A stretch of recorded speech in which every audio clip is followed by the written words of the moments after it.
The children who had brought kites from him 10 years ago were now grown men struggling for a living. They did not have time for the old man and his memories. They had grown up in a swiftly changing and competitive world, and they looked at the old kite maker and the banyan tree with the same indifference. Both were taken for granted, permanent fixtures that were of no concern to the raucous, sweating mass of humanity that surrounded them. No longer did people gather under the banyan tree to discuss their problems and their plans. Only in the summer months did a few seek shelter from the fire's sun. But there was the boy, his grandson. It was good that Mahmud's son walked close by, for it gladdened the old man's heart to watch the small boy at play in the winter sunshine, growing under his eyes like a young and well nourished sapling, putting forth new leaves each day.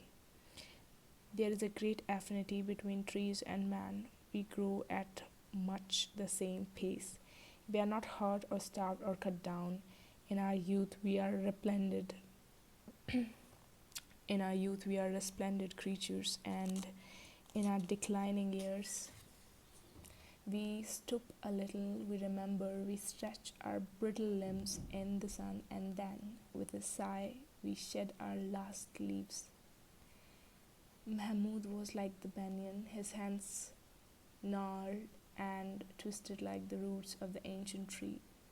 Ali was like the young mimosa planted at the end of the courtyard.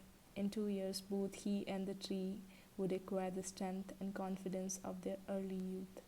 The voices in the street grew fainter, and Mahmud wondered if he was going to fall asleep and dream, as he so often did, of a kite so beautiful and powerful that it would resemble the great white bird of the Hindus, Garud, Lord Vishnu's famous steed. He would like to make a wonderful new kite for little Ali. He had nothing else to leave the boy. He heard Ali's voice in the distance but did not realize that the boy was calling him. The voice seemed to come from very far away.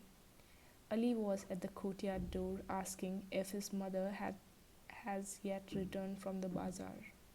When the Mahmud did not answer, the boy came forward repeating his question. The sunlight was slanting across the old man's head, and a small white butterfly rested on flowing beard.